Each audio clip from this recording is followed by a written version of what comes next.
He operates as a kind of shadow commissioner, but it is possible that his solicitation arrest could diminish Kraft's standing among the owners. 2 Fridays ago, Robert K. Kraft, the owner of the New England Patriots, was in Los Angeles, one of his homes away from home. He started the day at Nate and Al's, the Beverly Hills delicatessen where he occasionally dines with friends, including Larry King and Steve Tisch, the co-owner of the Giants. Later that day, he was supposed to play golf with Al Michaels, the longtime host of Sunday Night Football. Kraft never made it to the first tee at the Bel Air Country Club. During the morning he received word that the police 2,600 miles away in Florida were charging him with 2 counts of soliciting a prostitute at a massage parlor in Jupiter. Since then, authorities have revealed that Kraft is one of hundreds of men facing solicitation charges as part of a case that also encompasses suspected human trafficking in South Florida. Suddenly, Kraft's offseason, and perhaps his status as one of the most influential NFL owners, had been turned upside down. It is telling that he received the news while in Los Angeles, the capital of the entertainment industry. In the quarter-century since he bought the Patriots, Kraft has been at the center of countless business decisions affecting the league, from labor agreements to franchise sales to the commissioner's compensation. But Kraft has also left his mark by forming friendships with the leaders of the media companies that pay billions of dollars to televise NFL games. Those contracts account for about half of the NFL's estimated $14 billion annual revenue. As the chairman of the league's media committee, Kraft has become the NFL's seemingly indispensable owner, as anyone who holds that position usually is, and he has been expert at getting networks like CBS and Fox to pay previously unimaginable rights fees, and making them feel as if they were lucky to do so. He is a clever negotiator, said David Hill, the former chairman of Fox Sports. He could look at what the broadcaster needed and gauge what they felt they could pay but still leave something on the table so you don't feel like you were gouged. Now Kraft may have compromised his stature within that most exclusive of American business clubs. In addition to any league punishment, he faces up to 1 year in jail, a $5,000 fine and 100 hours of community service, though since this would be a first-time offense, prosecutors said, he is unlikely to spend any time behind bars if convicted. On February 25, Kraft pleaded not guilty to the misdemeanor charges. A date in court, where he is likely to be represented by his lawyer, is scheduled for March 27. Kraft's behavior has come under scrutiny before.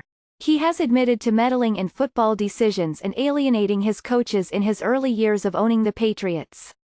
In 2008, he apologized after his team was fined $250,000 and lost a first-round draft pick because of allegations in 2007 that the Patriots videotaped their opponents' offensive or defensive signals.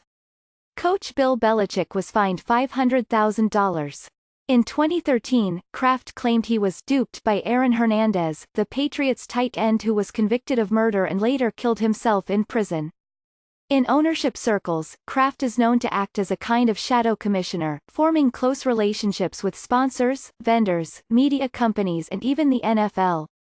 Players Association, and pursuing back-channel communications that can sometimes circumvent his fellow owners and league officials. His influence, though, has limits. Many owners tolerate Kraft's freelancing because he gets results and tries to keep other owners in the loop.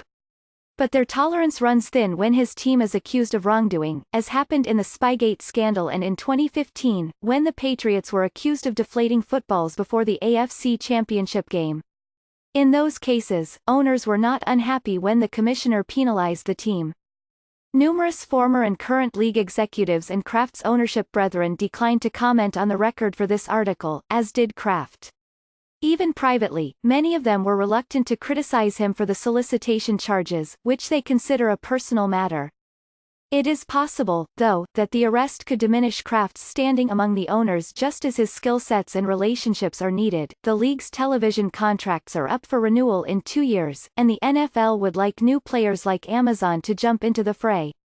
Negotiations are likely to be complicated as the league and networks figure out how to value rights for streaming and other new technology. Kraft lost a major ally in Leslie Moonves, his longtime friend, who was forced to step down as chief executive of CBS in September after more than a dozen women accused him of sexual misconduct. If Kraft is concerned about his own allegations, he is not showing it. While he has not spoken publicly about the charges, which the police said stem from video recordings of him, Kraft has been seen in public, including at a pre-Oscars brunch on February 23 where he was photographed with Jeff Bezos, Amazon's founder and chief executive. When Kraft returned to Boston the next day, he was spotted hugging Patriots quarterback Tom Brady after they got off a private jet. Amid the solicitation case in Florida, it is unclear how involved Kraft will be in league business in the coming months. The NFL is preparing not only for talks with television networks but also for negotiations with the players' union, whose contract expires at the end of next season. Kraft also sits on the Finance and Compensation Committees, and the Management Council, which represents the league in labor talks. Kraft can be an affable but cunning negotiator, and both his business and people skills were hard to miss in 2011 during negotiations over the collective bargaining agreement. Several owners pushed the league to take a hard line and exploit their leverage over the players' union after a court ruling in their favor, but Kraft was among a contingent of owners leading negotiations in Washington who saw an opening to push the talks across the finish line. While Kraft shuttled back and forth to Boston, where his wife, Myra, was dying of ovarian cancer, he maintained a direct line of communication with leaders of the players' union. After the two sides reached a deal, Jeff Saturday, a member of the union's executive committee, thanked Kraft. "Without him, this deal does not get done," he said at the time.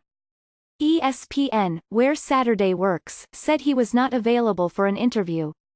But nearly all of Kraft's associates contacted for this article said Kraft was a careful listener who asked questions and had a knack for proposing solutions. While he does have a temper, they said, he rarely loses it.